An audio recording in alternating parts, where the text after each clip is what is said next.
Be me. 26 years old, software engineer at a startup in Seattle, recently dumped and desperately need to find a new place because my ex kept the apartment. Scrolling through Craigslist at 2 a.m. because my life choices have led me here. Most listings are either sketchy as hell or way out of my budget. See a post. Roommate needed, Capitol Hill, 800 moners, pet friendly, available immediately. The price is suspiciously good for Capitol Hill, but I'm desperate enough not to care. Email the poster, get a response within an hour. Hi, I'm Claire. The apartment is a 2-bedroom and I work weird hours, so I'm barely home. Can you come see it tomorrow? Short, direct, no red flags in the email, seems legit. Agree to meet the next day at 3 p.m.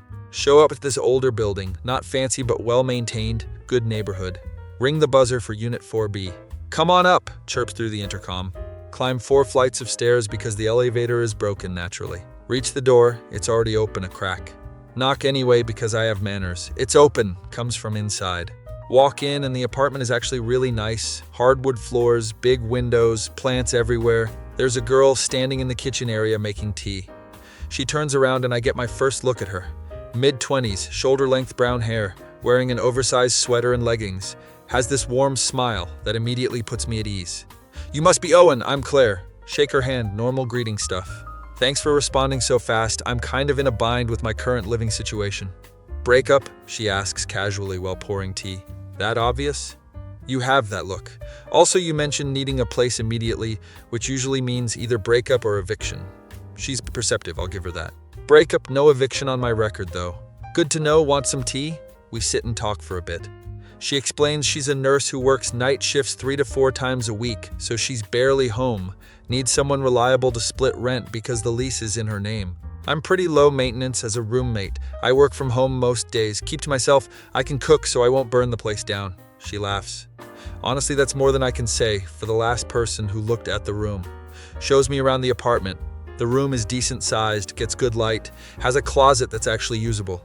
Bathroom is clean, kitchen is well stocked, living room has comfortable furniture. This is way nicer than what I was expecting for the price. Yeah, rent control is a beautiful thing. I've lived here for 4 years. We talk logistics, she's flexible on move-in date, no security. Deposit needed beyond first month's rent. Can I ask why you're looking for a roommate now if you've been here 4 years? She pauses. Something flickers across her face. My previous roommate moved out last month to live with their partner. Been solo since then, but it's expensive. Fair enough. I'll take it if you're offering. Really? Don't you want to think about it? I've seen 6 places this week. 5 were basically crack dens, and 1 had a landlord who asked if I was single in a very creepy way. Yeah, okay, you can move in. Whenever. We shake on it, exchange numbers, I Venmo her first month's rent. Moving day is the following weekend. I don't have much stuff since the ex kept most of the furniture. Just clothes, computer setup, books, and some kitchen stuff. Claire helps me carry boxes up the stairs. Traveling light, huh? More like got cleaned out in the breakup. Ouch! How long were you together? 3 years. She decided she wanted to find herself. Apparently that meant finding herself with her yoga instructor. Damn, that's rough. We get everything moved in by early afternoon. She orders pizza as a welcome to the apartment thing. We eat on the couch, watching some cooking show neither of us is really paying attention to. So what do you do when you're not working? She asks. Mostly gaming, reading. I used to hike but haven't in a while. What kind of books? Sci-fi, mostly some fantasy, bit of horror. Her eyes light up. Oh shit, I love horror. Have you read anything by Shirley Jackson? The Haunting of Hill House is one of my favorites. We end up talking about books for like 2 hours. Turns out we have very similar taste in literature. She shows me her bookshelf, and I recognize like half the titles. This is crazy. I've been trying to find people to talk books with, and my ex thought reading was boring. Your ex sounds lame, no offense. None taken, she was kind of lame in retrospect. First week living together is surprisingly smooth. Claire works nights Monday, Wednesday, Friday, and every other weekend. When she's home during the day, she's quiet, keeps to her room, or reads in the living room. We develop this easy routine. I make coffee in the morning, she makes tea. We chat for a bit if our schedules align, then go about our days. She leaves notes sometimes, little things like bought milk or taking out trash. Her handwriting is distinctive, very neat with little flourishes on certain letters. Something about it seems familiar, but I can't place why. 2 weeks in, I'm working from the living room because my room gets too hot in the afternoon. She comes home from a shift around 8 a.m., looks exhausted. Rough night, 3 emergency surgeries back to back. I'm dead. She collapses on the couch next to where I'm working. You need anything? Water? Food? You're sweet. I'm fine. Just need to decompress for a minute before I sleep.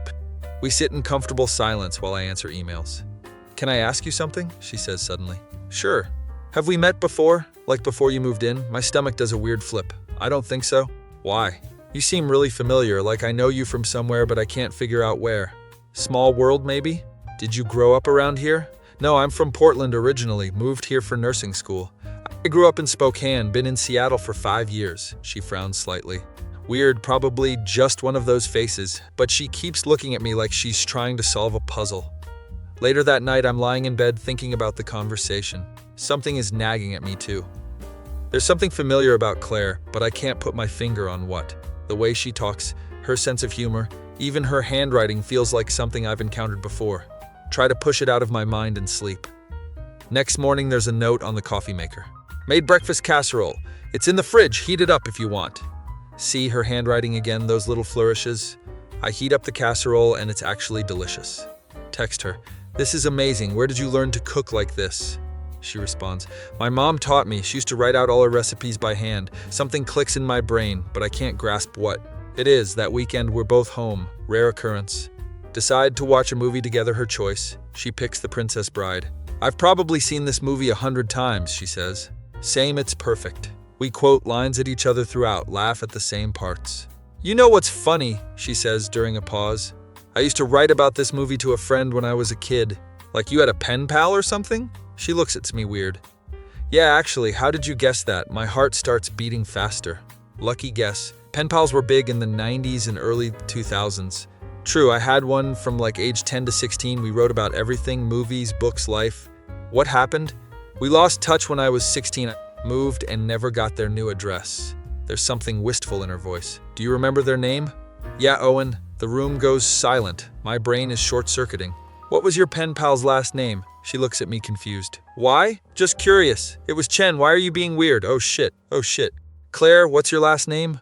Morrison. You know this. It's on the lease. Claire Morrison. I had a pen pal named Claire from ages 10 to 16. We wrote letters every week for 6 years. She lived in Portland. We talked about books, movies, everything. When I was 16, my family moved from Spokane to Seattle, and I lost her address in the chaos. I tried to find her, but had no luck. This can't be the same person. The odds are astronomical. Owen, you're freaking me out. What's going on? Did your pen pal ever tell you about moving to Seattle? Her eyes go wide. He mentioned his family might move there right before we lost contact. We're both just staring at each other. Did he ever tell you about his dog named Biscuit? You had a golden retriever named Biscuit who ate your homework once, and you had to explain to your teacher why your essay smelled like dog drool. You drew a picture of a dragon for me for my 13th birthday because I said I loved fantasy. Her hand goes to her mouth. I still have that drawing. It's in a box in my closet. You told me about wanting to be a nurse after your grandma got sick. You told me you wanted to make video games but were terrible at art. We're both standing now. This is insane. You're Claire from Portland. You're Owen from Spokane. I've been living with my childhood pen pal for 2 weeks and didn't realize it. She starts laughing, then I start laughing, then we're both just laughing at the absurdity of it all. This is the weirdest thing that's ever happened to me, she says. Same, what are the odds? Astronomical. This is like rom-com level coincidence. We spend the rest of the night catching up on the last 10 years. She tells me about nursing school, her family, relationships, moving to Seattle. I tell her about college, my career path, the ex, everything. It's easy talking to her, just like it was easy writing letters to her as a kid. I can't believe I didn't recognize you, she says around midnight. We were kids, people change. True, but also I feel dumb. You seem so familiar. You too, I couldn't figure out why. She goes to her room and comes back with a shoebox. I kept all your letters. She opens it and there's probably 50 letters, all in my terrible childhood handwriting. You kept these? Of course they were important to me. Pick one up at random. It's from when I was 13, talking about some book I read. My handwriting was atrocious. It's gotten better marginally. We read through some of them, laughing at our childhood selves. There's one where 14-year-old me wrote about having a crush on a girl at school. Oh God, I forgot about Rachel. You were so dramatic about it. She smiled at me today and I thought I was going to die. In my defense, I was 14 and had no game. Do you have game now? Clearly. Not. I got dumped for a yoga instructor. She laughs, but there's something in her eyes I can't read. I wrote to you about my first kiss, she says, pulling out a letter. Tommy Reynolds, behind the gym, you said it was wet and awkward. It was. He had no idea what he was doing. We keep reading. It's like traveling back in time. Young Claire wrote about her dreams, fears, daily life. Young me did the same. We told each other everything. I missed this, she says quietly. Missed what? Having someone to talk to about everything. You were my best friend even though we never met. Same. Losing touch with you was one of the things I regretted for years. Really? Yeah, I tried to find you on social media when that became a thing, but Claire Morrison is a common name. I looked for you too. Same problem with Owen Chen. We're sitting close on the couch now. The box of letters between us. This is really weird, right? She says. The weirdest, but also kind of cool. Very cool. She smiles and my heart does that thing again. Oh no. I'm developing feelings for my roommate who is also my childhood pen pal. This is a disaster waiting to happen. I should probably get some sleep, I say, standing up. Yeah, me too. Big shift tomorrow. We say goodnight and I go to my room. Lie in bed staring at the ceiling. I've known this girl my entire life through letters. She knows things about me no one else knows, and now she's living 20 feet away from me. And she's beautiful and funny and kind, and I'm absolutely screwed. Next few weeks are strange. We keep living together like normal, but there's this new layer to everything. Every conversation references something from our letters.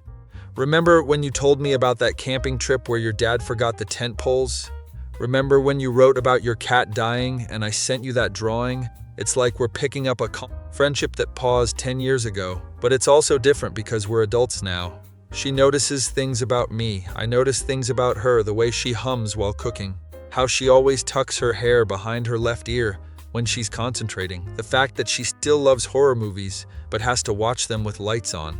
I catch her watching me sometimes, quick glances when she thinks I'm not paying attention. My friend Ben comes over one night for beers and gaming. Claire is home, working on some charting at the kitchen table. Dude, your roommate is hot, Ben whispers when she goes to her room. Don't be weird. I'm just saying, you live with her, that's gotta be tempting. It's not like that. Why not? You're single, she's presumably single. It's complicated. How complicated can it be? She's my childhood pen pal. Ben stops mid-drink. Excuse me, what? Explain the whole situation. That's insane. What are the odds? That's what we said. So you're telling me you live with this girl who you've known your entire life through letters, who is clearly attractive, and you're not making a move? I just got out of a relationship. She's my roommate. It's a terrible idea. Or it's the best idea. This is like fate shit. I don't believe in fate. You didn't believe in coincidence either until you randomly moved in with your pen pal. He has a point, but I'm not admitting it. After Ben leaves, Claire comes back out. Your friend seems nice. He's an idiot, but he's my idiot. He was asking about me. I heard my name. Oh no. He was just surprised about the whole pen pal thing. Nothing else? She's giving me a look I can't interpret. What else would there be? I don't know, you tell me. There's tension in the air that wasn't there before. I'm gonna make tea. Want some? Sure. We sit at the kitchen table with our tea. Can I ask you something personal? She says. Go ahead. Why did you really break up with your ex? Wasn't expecting that question. I told you she wanted to find herself. That's what she said, but why do you think it happened? Think about it honestly. I think we grew apart, wanted different things. Maybe we were never that compatible to begin with. How long did you know before it ended? Probably 6 months, maybe more. Why didn't you end? Scared of being alone, comfortable with the routine, lots of reasons. She nods like she understands. I did the same thing with my last boyfriend, stayed way longer than I should have. When did that end? About a year ago, he wanted to move to California for work. I didn't want to leave Seattle. Long distance wasn't an option? We tried for 3 months. It was miserable. We sit in silence for a bit. Do you ever think about alternate timelines? She asks. Like what? Like what if we had stayed in touch after you moved? What if we had met in person at some point? I think about that sometimes. And I think everything happens for a reason. Maybe we needed to grow up separately to meet now. She smiles softly. That's very optimistic of you. I have my moments. Month 2 of living together, Halloween is coming up. Claire mentions she always does a horror movie marathon on Halloween night. Want to join? I usually do it alone, but it's more fun with company. Absolutely, I'll bring snacks. Halloween night, I come home from work to find the living room transformed. She's strung up orange lights, has blankets and pillows on the couch, candles everywhere. You went all out. Halloween is my favorite holiday. I don't half-ass it. We start with the classics, Halloween, The Thing, The Shining. She's seen them all 100 times, quotes lines along with the characters. During a particularly tense scene in The Thing, she grabs my arm. Sorry, this part always gets me. You literally work in a hospital, you see gross stuff every day. That's different, that's real, this is scary. She doesn't let go of my arm. Around midnight, we're on movie 4, she's starting to fall asleep. Her head droops onto my shoulder. Should I move? Wake her up! She shifts and cuddles closer. Nope, I'm trapped now. Not that I'm complaining. She smells like vanilla and something else I can't place. Her breathing is soft and even. I'm acutely aware of every point where we're touching. This is dangerous territory. She wakes up around 2 a.m. when the movie ends. Oh God, I fell asleep on you, sorry. It's fine, you were tired. I'm a terrible movie marathon partner. Not at all, we made it through 4 movies. She stretches and yawns. I should go to bed, work in the morning. Yeah, me too. We clean up the living room together. Thanks for doing this with me, she says. Thanks for inviting me, this was fun. We should make it a tradition. I'm down for that. She pauses at her bedroom door. Owen? Yeah? I'm really glad you answered my Craigslist ad. Me too, Claire. She smiles and disappears into her room. Lie in bed thinking about how her head felt on my shoulder. This is getting complicated.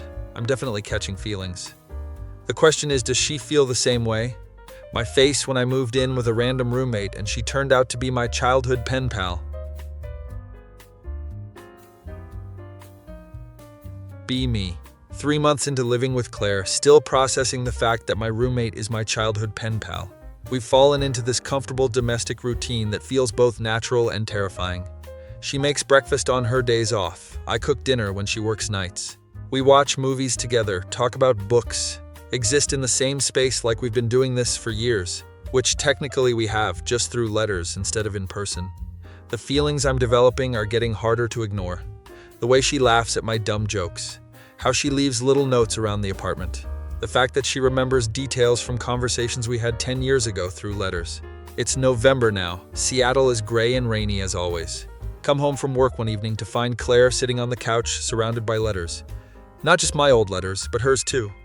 Where did you get those? I ask. My mom sent them. I asked her to look through the boxes in her attic. She's holding a letter I wrote when I was 15. I'd forgotten how much we shared, she says quietly. Sit down next to her. What brought this on? I've been thinking about what you said, about meeting now for a reason. And I've been rereading these, trying to figure out when I started having feelings for you. My heart stops. What? She looks up at me with those eyes. I had a crush on you when we were kids, did you know that? No, you never said anything. Because we were pen pals, it felt stupid to have feelings for someone I'd never met. She hands me a letter. Read the one from my 14th birthday. Unfold it carefully, the paper is old and creased. Scan through the usual stuff about her birthday party, presents she got. Then see the line. I wish you could have been here. Sometimes I imagine what it would be like to meet you in person. I think we'd be good friends, or maybe something more. You wrote this when you were 14? Yeah, and I chickened out and added her good friends because I was scared you'd think I was weird. I wouldn't have thought you were weird. Why not? Because I felt the same way. Her eyes widen. You did? Claire, I wrote to you more consistently than I talked to my actual friends. You knew me better than anyone. Did you have a crush on me too? I think I did. I just didn't have the words for it at the time. We're sitting very close now, both holding old letters. What about now? She asks softly. What about now? Do you still have feelings for me? This is it. Moment of truth. Yeah, I do, but you're my roommate and this could get really messy. What if I don't care about messy, Claire? I've been thinking about this for weeks, trying to convince myself it's a bad idea. It probably is a bad idea, but I can't stop thinking about you, neither can I. We're inches apart. We should probably talk about this before we do anything stupid, I say. You're right, we should be adults about this. We sit back, create some space. Okay, let's be logical, she says. Pros and cons list? Exactly. We spend the next hour talking through everything. Pros, we've known each other forever, compatible living together, similar interests, obvious chemistry. Cons, we live together, so if it goes wrong, we're screwed. We both just got out of relationships. We've never actually dated. This is complicated, she concludes. Very complicated. What do we do? I don't know. What do you want to do? She thinks for a long moment. I want to try, but I'm scared. Of what? Losing you again. We lost touch once. I don't want that to happen again. We won't lose touch. We literally live together. But if we date and it doesn't work out, living together becomes impossible. She's right. So what? We just ignore this? No, I don't want to ignore it. Then what? Maybe we take it slow? Like really slow? How slow are we talking? I don't know, go on actual dates, see how we feel outside of this apartment. It's not a bad idea, actually. Okay, so we date, but we keep living together as roommates? For now, until we figure out if this is real or just nostalgia and proximity. That's very mature of us. I'm trying something new, called emotional intelligence. I laugh. So what, I ask you out officially? Yeah, ask me out. Claire Morrison, would you like to go on a date with me? She grins. I thought you'd never ask, Owen Chen. We plan our first date for that weekend. She insists on meeting there instead of going together. It has to feel like a real date, not just us hanging out like we always do. Fair point. Spend the next few days overthinking everything. What do I wear? Where are we going? What if it's awkward? Ben thinks this is the funniest thing ever. You're going on a date with your roommate who you've known since you were 10 but never met in person until 3 months ago. When you say it like that, it sounds insane. Because it is insane. This is literally a romantic comedy plot. I know, I'm living it. It's weird. What if it goes well? Then I'm dating my roommate and childhood pen pal. What if it goes badly? Then I'm living with my childhood pen pal who I went on a failed date with. Either way, you're in a very unique situation. Thanks, Ben. Very helpful. Saturday comes. I'm meeting Claire at this bookstore cafe she suggested. Arrive 10 minutes early because I'm anxious. She shows up right on time looking amazing. She's wearing a green dress and her hair is down. She usually keeps it up. You look great, I say. Thanks, you clean up nice yourself. We order coffee and browse the bookstore. It's easy, comfortable. We talk about books we've read and ones we want to read. This doesn't feel like a first date, she says. What does it feel like? Like hanging out with you, which I already do. Is that bad? I don't think so. I'm just used to first dates being awkward. We've known each other for 16 years. Awkward ship has sailed. We end up at a table in the cafe, sharing a piece of chocolate cake. Can I ask you something, she says. Always. What did you think when you first saw me? Like before you knew who I was? Honestly. I thought you were pretty and seemed nice, and I was relieved my new roommate wasn't going to be a nightmare. That's it? I mean, I didn't know you yet. What else would I think? I don't know. I thought you were cute immediately. Yeah, and then you started talking about books, and I was like, oh no, he's perfect. I'm far from perfect. Nobody's perfect, but you're perfect for me. She says it so casually, but it hits me hard. You can't just say stuff like that. Why not? Because it makes me want to kiss you. What's stopping you? We're in public, we're taking it slow, there are rules. I'm giving you permission to break the rules. Lean across the table and kiss her. It's soft and sweet and tastes like chocolate and coffee. Pull back after a moment. How was that, I ask. Better than Tommy Reynolds behind the gym. We both laugh. Spend the rest of the date walking around the city, holding hands, talking. It's starting to rain, but neither of us cares. I don't want this to end, she says. Me either, but I have work tomorrow and need to sleep. Okay, I'll walk you home. We live together, dummy. Still counts as walking you home. Get back to the apartment around 8 p.m. Stand awkwardly in the living room. So that was nice, she says. Really nice. Do we have a second date or I'd like that. Okay, cool. This is weird. We live together, but we're acting like teenagers. I'm going to go to my room now, she says. Yeah, me too. We both stand there. Good night, Owen. Good night, Claire. She kisses me on the cheek and disappears into her room. I go to mine and immediately text Ben. I kissed her. Finally. How was it? Perfect. So you're dating now? I think so. We're taking it slow. You literally live together. How slow can you take it? Good question. Next few weeks are surreal. We're dating but also roommates. We go on dates outside the apartment, dinners, movies, walks. But at home we keep things mostly the same, separate rooms, usual routine. It's working until it's not. One night she comes home from a rough shift, visibly upset. What happened? Lost a patient, 26 years old, car accident. She starts crying. I hold her, let her cry it out. I'm sorry, I shouldn't dump this on you. You can always dump it on me. That's what I'm here for. She looks up at me with tears on her face. Can you just hold me tonight? I don't want to be alone. Of course. We end up in her bed. She's curled against my chest. I stroke her hair until she falls asleep. I should probably go back to my room, but I don't want to wake her. Fall asleep holding her. Wake up the next morning to find her watching me. Morning, she says softly. Morning, how are you feeling? Better, thank you for staying. Always. We're still tangled together in her bed. This is nice, she says. Yeah? Feels right. Kiss her forehead. I should probably get ready for work. Or you could stay here for 5 more minutes. I can do 5 more minutes. We end up staying there for 30. After that night, the lines start blurring more. We still have separate rooms, but we fall asleep together more often than not. She'll come to my room, or I'll go to hers. We're not having sex, just sleeping, but it feels more intimate somehow. Are we still taking it slow? She asks one night. I have no idea what we're doing. Me either, but I like it. Same. December hits. She asks if I have plans for Christmas. Usually I go to my parents, but they're traveling this year. Come to Portland with me, meet my family. Isn't that a big step? My mom already knows about you. She's been bugging me to bring you to visit. Because we're dating? Because you're my pen pal. She used to help me write letters to you when I was little. Okay, that's adorable.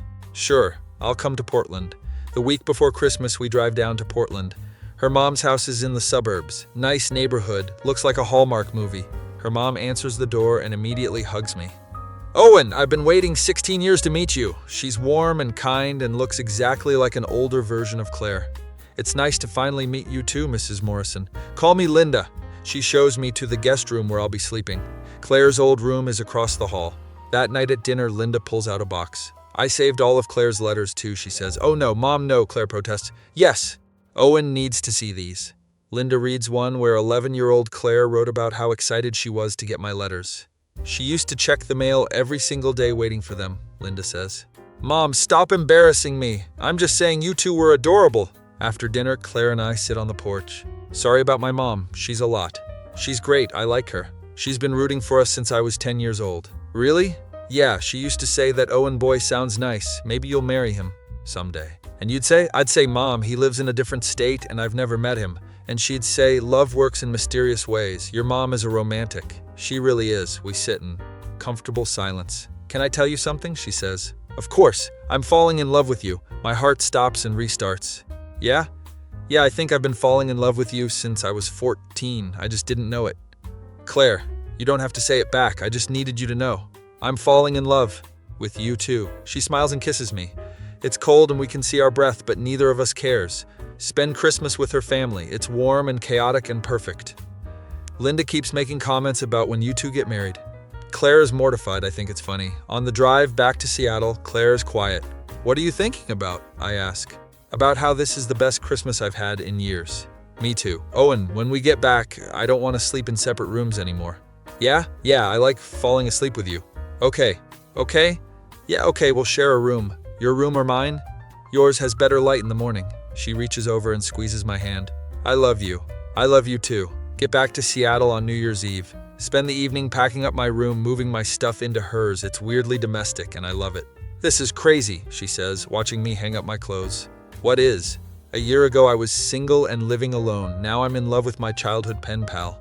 A year ago I was in a relationship that was falling apart. Now I'm moving in with the girl I've loved since I was a kid. Did you really love me when we were kids? I think so. I just didn't understand what it was.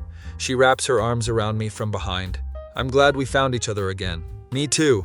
That night we watched the countdown on TV, curled up together on the couch. When midnight hits, we kiss, and it feels like everything has led to this moment. Happy New Year, she says. Happy New Year. January is blissfully quiet. We settle into our new normal, sharing a room, sharing a life. We still have our own space when we need it, but mostly we're together. Work is busy for both of us. She picks up extra shifts at the hospital. Come home one evening to find her crying at the kitchen table. What's wrong? Work is killing me. We're understaffed and I'm pulling doubles constantly. Sit down next to her. Can you talk to your manager? I tried, they don't care. Just keep piling on more hours. You need to take care of yourself. I know. I just feel guilty saying no. Hold her while she cries it out. I'm sorry I'm such a mess lately, she says. You're not a mess. You're exhausted. There's a difference. I feel like I'm failing at everything. You're not failing. You're burning out. That's different. Help her call in sick for her next shift. She sleeps for 14 hours straight. When she wakes up, she seems better. Thank you, she says. For what? For taking care of me. Always. She takes a few days off. We spend them doing nothing. Watch movies, order takeout, exist in our little bubble. I needed this, she says. We both did. February brings Valentine's Day, our first as an official couple. I plan something special, make a reservation at a nice restaurant. She comes home from work and sees the rose petals I've scattered. What's all this? It's Valentine's Day. I know, but I thought we were staying in. Change of plans, go get dressed, we have reservations. She disappears into the bedroom and comes out 20 minutes later looking stunning. How do I look? Like the girl I fell in love with when I was 10 years old. Dinner is perfect, we talk and laugh, and it feels like we're the only two people in the world. On the walk home, she stops suddenly. I have something for you. She pulls out an envelope. Inside is a letter, written in her neat handwriting with the little flourishes. Read it later when you're alone. Why? Because it's sappy and I'll be embarrassed if you read it in front of me. That night after she falls asleep, I read the letter. It's about how she felt writing to me as a kid, how my letters were the best part of her week, how she used to imagine what I looked like, what it would be like to meet me, how losing touch with me was one of her biggest regrets, and how finding me again feels like the universe giving her a second chance. She ends it with, I loved you then, I love you now, I'll love you always. I fold the letter carefully and put it in my wallet. The next morning, she asks if I read it. Yeah, and it's the best thing anyone's ever written to me. Really? Really, I'm keeping it forever. She smiles and kisses me. Good, because I mean every word. Life is good, really good. For the first time in a long time, everything feels right. We're happy in love, building a life together. March comes and she gets a job offer. A hospital across the city wants to hire her. Better pay, better hours, better everything. Are you going to take it? I ask. I want to, but the commute from here would be brutal. So we move. We? Yeah, we. I'm not letting you do this alone. But you love this apartment. I love you more, she tears up. You'd move for me? Claire, I'd move across the country for you. We start apartment hunting. It's exciting and terrifying. Looking at places together, imagining our future in each one. Find a perfect place near her new job, bigger than what we have now. This is the one, she says. You sure? Yeah, can you picture us here? Absolutely. We signed the lease that day. Moving day is chaotic. Ben and some other friends help us move. Can't believe you're leaving this place, Ben says. It's weird, this is where we found each other again. Yeah, but you're building something new now. He's right. That night in our new apartment, surrounded by boxes, Claire and I sit on the floor eating pizza. This is crazy, she says. Good crazy or bad crazy? The best crazy, I agree. Owen, yeah, thank you for taking a chance on me. Thank you for taking a chance on a random guy who answered your Craigslist ad. Best decision I ever made. Same, we sit in our new apartment, eating pizza, planning our future. And I realize that sometimes the best love stories are the ones that take 16 years to happen. That feeling when you moved in with your childhood pen pal and fell completely in love. Be me. 1 year into living with and dating Claire, 6 months into our new apartment. Life has settled into this perfect rhythm that I never want to end. She loves her new job, the hours are better, the team is supportive. I got promoted at work, now leading a small team of developers. We're both thriving individually and together. Our apartment is fully unpacked and decorated now, mix of both our styles. Her plants everywhere, my gaming setup in the corner, books on every available surface. It's home in a way nowhere else has ever been. April brings her 27th birthday. I've been planning something for weeks. Ben is in on it, so is her mom Linda. The plan. Recreate our pen pal relationship for one day. Wake up early on her birthday while she's still asleep. Leave the first letter on her pillow. It's written in my current handwriting but styled like my childhood letters. Dear Claire, happy 27th birthday. Today is going to be special. Check the kitchen. Love, Owen. Sneak out to the kitchen and wait, hear her wake up, the rustle of paper. She comes out, holding the letter, smiling. What's this? You'll see, keep following the letters. There's one in the kitchen. Remember when you told me about your mom's pancakes? Look in the fridge. She opens the fridge to find pancake batter and another letter. I made the batter, you cook them how you like. While she makes pancakes, she finds the next letter tucked under the coffee maker. Remember when we used to write about our dreams? Today we're making them come true. After breakfast, get dressed for an adventure. She's crying happy tears while eating pancakes. This is the sweetest thing anyone's ever done for me.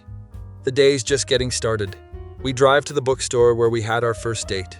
There's a letter waiting for her at the counter. The barista hands it to her. This is where we had our first kiss. Grab a book and meet me in the cafe. She picks out a horror novel, finds me at our usual table. Another letter is waiting. Remember when you told me about wanting to be a nurse? I'm so proud of everything you've accomplished. Next stop, the park. We go to the park where we had our third date. There's a picnic set up, basket full of her favorite foods. Another letter tucked inside. You wrote to me once about having a picnic under cherry blossoms. Today's not quite cherry blossom season, but close enough. We eat and talk and it's perfect. How many letters are there? She asks. You'll have to wait and see. Final letter is at the bottom of the basket. Our last stop is where this all began. Meet me at home at 6 p.m. That's 3 hours from now. What am I supposed to do? Whatever you want, but be home at 6. She goes shopping with her friend Nicole while I rush home to set everything up. Ben helps me carry everything upstairs. Dude, this is so elaborate. She deserves elaborate. You're really doing this? Yeah, I really am. She's going to say yes. You think?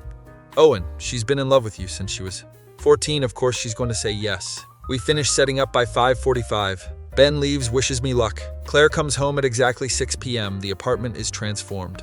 There are letters everywhere, hung up like decorations. Every single letter we ever wrote to each other as kids. Plus new ones I wrote this week. Owen, what is all this? Our story. Lead her through the apartment, reading letters out loud. Letters about books, movies, dreams, fears, everything we shared growing up. You kept all of these? Every single one. We get to the living room where I've set up a timeline of our lives. Ages 10 to 16, our letter writing years, photos of us as kids. Ages 16 to 26, the lost years, empty space to represent the time we weren't in touch. Age 26 to now, photos of us together, our life now. At the end of the timeline is a blank space labeled the future. What goes there, she asks. Get down on one knee, her hands go to her mouth. Claire Morrison, I fell in love with you when I was 10 years old through letters. I lost you when I was 16 and spent 10 years wondering what happened to my pen pal. Then by some miracle, I answered your Craigslist ad and found you again. Pull out the ring. I don't believe in coincidence anymore. I believe in fate. I believe we were supposed to find each other. I believe I was supposed to spend the rest of my life with you. Will you marry me? She's crying, nodding, can barely speak. Yes, yes, oh my God, yes. Put the ring on her finger, stand up and kiss her. She's laughing and crying at the same time. I can't believe you did all this. You're worth it. I love you so much. I love you too, future Mrs. Chen. Oh God, I'm going to be Claire Chen, or I'll be Owen Morrison. I'm flexible, she laughs. No, I like Claire Chen, it sounds right. We spend the evening reading through all the letters, planning our future. She calls her mom, who is thrilled. I told you when you were 10 that you'd marry that boy. Mom, you were right, I'm sorry I doubted you. Linda is crying happy tears on the other end. When's the wedding? We literally just got engaged like an hour ago. I know, but I need to start planning. We tell all our friends, everyone is excited. Ben sends a text, called it. You guys are disgustingly cute. That night, lying in bed, Claire keeps looking at her ring. It's perfect. It's your birthstone. You remembered? I remember everything you ever told me. She kisses me. I can't wait to marry you. How long do you want to be engaged? I don't know. How long is normal? There's nothing normal about our relationship. We can do whatever we want. Fall wedding? This fall? Yeah, why wait? That's like 6 months away. So, most people plan for a year or more. Most people didn't know each other for 16 years before getting engaged. She has a point. Okay, fall wedding it is. We start planning immediately. Want something small and intimate, just close friends and family. Venue search leads us to this beautiful garden in Oregon, halfway between Seattle and Portland. Perfect for both our families. Claire wants to write her own vows. I've been writing to you my whole life. I'm not stopping now. Wedding planning is surprisingly smooth. We're on the same page about everything. Small wedding, no religious ceremony, lots of books and flowers. Her mom insists on making the cake. My parents fly in from their retirement home in Arizona to help plan. My mom cries when she meets Claire. I remember you sending letters to a Claire when you were little. This is her, Mom. That's so romantic. Summer flies by in a blur of planning and preparation. We both take time off work in August to finalize everything. The week before the wedding, I'm a nervous wreck. What if I forget my vows? You'll have them written down. What if it rains? The venue has a backup indoor space. What if you change your mind? She stops packing and looks at me. Owen Chen, I have loved you since I was 14 years old. I'm not changing my mind. You sure? I've never been more sure of anything in my life. Wedding day arrives. It's a perfect September. Afternoon, the garden is beautiful. Flowers everywhere, our friends and family gathered. I'm standing at the altar with Ben as my best man. The music starts and Claire appears. She's wearing a simple white dress, hair down with flowers. In it, she looks like every dream I've ever had. Her mom walks her down the aisle, both of them crying. Linda hands her off to me with a whisper. I knew you were the one. We're standing facing each other, both trying not to cry. The officiant starts the ceremony. When it's time for vows, Claire goes first. She pulls out a letter. Owen, when I was 10 years old, I got my first letter from you. You wrote about your dog, your favorite books, your dreams. I wrote back and told you about my life, my fears, my hopes. For 6 years, you were my best friend, even though we'd never met. When we lost touch, I felt like I'd lost a part of myself. I spent 10 years wondering where you were, what you were doing, if you ever thought about me. And then you answered a Craigslist ad and walked back into my life. You didn't know it was me, I didn't know it was you. But the universe knew, fate knew. You are my best friend, my partner, my home. I promise to write to you every day for the rest of our lives. I promise to love you in every timeline, every universe, every version of our story. I promise to be your person always. She folds the letter and hands it to me. Everyone is crying, my turn. I pull out my vows. Claire, I'm not good with words like you are, so I wrote you a letter. When I was 10 years old, my teacher assigned us pen pals. I got paired with a girl named Claire from Portland. I didn't expect much. I thought we'd write a few letters and that would be it. But you wrote back with such enthusiasm, such life, such honesty. You told me your secrets. I told you mine. You became the person I talked to about everything. Losing you was one of the hardest things I've experienced. Finding you again was the best thing that ever happened to me. You saved me from a life half-lived. You showed me what love is supposed to feel like. I promise to be your home, your safe place, your adventure. I promise to hold you when you're sad, celebrate with you when you're happy, and stand by you always. I promise to love you not just in this life, but in every life after. You are my person, you've always been my person. Fold the letter and take her hands. We exchange rings, the officiant pronounces us married. You may kiss your bride, I do, and everyone cheers. Reception is perfect, small and intimate. We have our first dance to a song we both loved as kids. During the dance, Claire whispers, "We did it, yeah we did. I'm so happy I could burst." "Me too. I love you, husband. I love you too, wife." That night in our hotel room, we read through some of our old letters. "Do you think 10-year-old us would believe this?" she asks. "That we found each other and got married?" "Yeah, I think 10-year-old me would be thrilled. 10-year-old me definitely had a crush on you. Present-day me definitely has a crush on you too." She laughs and kisses me. Honeymoon is 2 weeks in Japan. We've both always wanted to go, visit temples, eat amazing food, buy way too many books. One day we're at this beautiful shrine and Claire gets quiet. "What are you thinking about?" "About how different my life could have been." "What do you mean?" "If you hadn't answered my ad, if we hadn't figured out who each other was." "But we did." "I know. I just feel grateful." "Me too." We write wishes on wooden plaques and hang them at the shrine. Hers says, "Thank you for bringing him back to me." Mine says, "Thank you for her always." Return from honeymoon to our apartment, back to real life. But real life is pretty great when you're married to your best friend. We settle into married life easily. Not much changes from before, we were already living together. But there's something different about being married. It feels more permanent, more sure. October brings our 1-year anniversary of living together. "Has it really only been a year?" Claire asks. "Feels like forever." "Good forever or bad forever?" "The best forever." We're sitting on the couch, her feet in my lap. "I have something for you," she says. She hands me a box. Inside are letters, dozens of them. "What are these?" "I've been writing to you, 1 letter a week since we got married. But we live together, you see me every day." "I know, but I like writing to you, it feels right." Open one at random. It's about a regular Tuesday, nothing special, just her thoughts about her day, but it's beautiful because it's her. "I love this. I'm going to keep writing to you forever." "Promise?" "Promise." A year into marriage, we start talking about the future. "Do you want kids?" she asks one night. "Do you?" I asked first. "I think so, someday with you." "Really?" "Yeah, I think you'd be an amazing mom. You'd be a great dad." "How many?" 2, maybe 3, that's specific. I've been thinking about it. We start trying for kids in the spring. It takes a few months, but finally in July, she takes a test. I'm at work when she texts me, "Come home, is everything okay? Just come home, please." Races home convinced something is wrong. Burst through the door to find her sitting on the couch. "What's wrong?" She holds up the pregnancy test. 2 lines. "Oh my God, I'm pregnant." "You're pregnant." Pick her up and spin her around. "We're having a baby." She's crying happy tears. I can't believe it. "We're going to be parents." "Oh God, we're going to be parents." I'm terrified. "Me too, but we'll figure it out together." Pregnancy is rough on her. Morning sickness lasts all day. I work from home as much as possible to take care of her. "I look like a whale," she complains at 7 months. "You look beautiful." "You're required to say that, you're my husband." Doesn't make it less true. We turn the spare room into a nursery, paint it soft yellow, put up shelves for books. "Our kid is going to have so many books," she says. "They're going to be the best read toddler ever." Baby arrives in March, a girl. Labor is long and difficult, but Claire is a warrior. When they finally hand me our daughter, I cry. She's perfect, tiny and pink in ours. "What should we name her?" Claire asks. I was thinking Lily. Lily Chen, I love it. Being parents is the hardest thing we've ever done. Sleepless nights, constant worry, complete exhaustion. But watching Claire with our daughter makes everything worth it. She's a natural mother, patient and loving, and so good. Lily is 6 months old when I come home to find Claire crying. "What's wrong?" "Is Lily okay?" "She's fine, she's napping." "Then what?" She shows me a letter. "I wrote this for Lily to give her when she's older. Can I read it?" "Yeah." It's a letter explaining how Claire and I met, our whole story. She ends it with, "My darling Lily, your dad and I fell in love through letters. We believe in the power of words, of connection, of fate. You are the best thing that ever happened to us.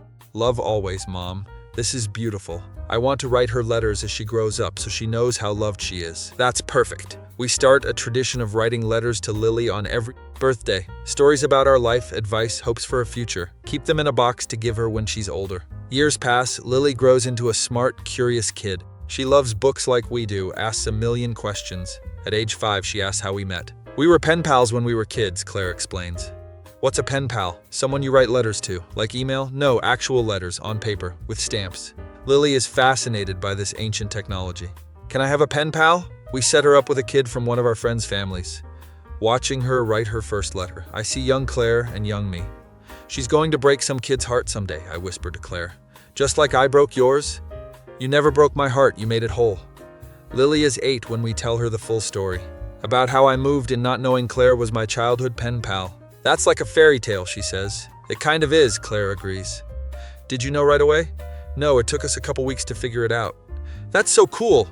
You guys are like meant to be, out of the mouths of babes. 10th wedding anniversary, we go back to the garden where we got married. It's just the two of us. Lily is with Claire's mom. Walk through the garden hand in hand. I can't believe it's been 10 years, she says. Best 10 years of my life. Even with the screaming baby years? Especially those. We sit on the bench where we said our vows. Do you ever wonder what would have happened if things were different? She asks. Like if I never answered your ad, yeah. Sometimes, but then I remember we were always going to find each other. You really believe that? Claire, I spent 16 years looking for you without knowing it. The universe brought us together twice. We were always meant to be. She leans her head on my shoulder. I love you. I love you too. That night she gives me a letter. It's become our tradition. Letters for every anniversary. This one is different though. Read it later, she says. When I finally read it, I cry. It's about our journey, from childhood pen pals to married parents. She writes about how proud she is of the life we've built, how every day with me is a gift, how she'd do it all over again exactly the same way. She ends it with, "Here's to forever, my love." Write her back immediately. Tell her how she saved me, how she made me believe in love and fate and second chances, how I fall more in love with her every single day, how our story is my favorite story. We keep writing to each other even though we live together. Little notes, long letters, everything in between. Our house is full of words, love made tangible through ink and paper. Lily finds our old childhood letters when she's 12. Mom, Dad, can I read these? We look at each other and nod.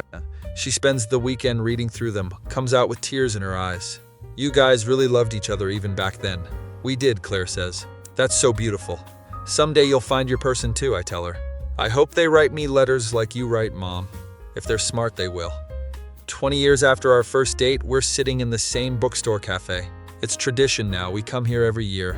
Order the same coffee, share the same kind of cake. Remember our first date here? Claire asks. How could I forget? I was so nervous. Me too, I changed my outfit 3 times. You were beautiful. You say that every time. It's true every time. She reaches across the table and takes my hand. Thank you. For what? For answering my Craigslist ad, for writing me letters when you were 10, for loving me, for being my person. Thank you for being mine. We sit in the cafe, holding hands, 2 people who found each other twice. And I think about young Owen, writing letters to a girl he'd never met. About young Claire, waiting for the mail every day. About all the years we were apart. About the miracle of finding each other again. And I know that this is the best story I'll ever be part of. A story written in letters, lived in love, and told forever. That feeling when you move in with a random roommate who turns out to be your childhood pen pal, and you spend the rest of your life writing your love story together.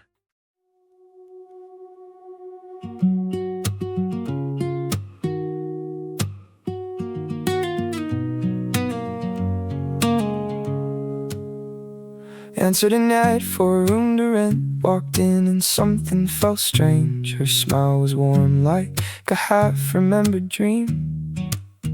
Her handwriting had these little flourishes I swear I'd seen somewhere before. She kept quoting books I loved as a kid. New things about me she shouldn't know.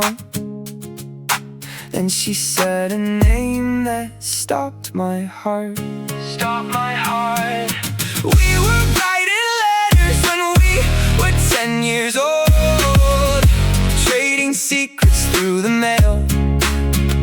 Lost you when I moved away, thought you were gone forever, but fate just took the long way round. Now you're here, my childhood friend I never met, living 20 feet away from me. She kept a shoebox full of letters I wrote, every word from when we were young. Said she looked for me but couldn't find me. I looked for her in every crowd bonds can't be broken. Some friendships just go quiet for a while. The universe remembers what we've forgotten and brings us back across the miles.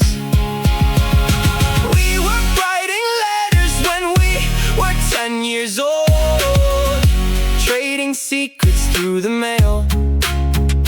Lost you when I moved away, thought you were gone forever, but fate just took the long way round. Now you're here, my childhood friend I never met, and I'm falling for you all over again.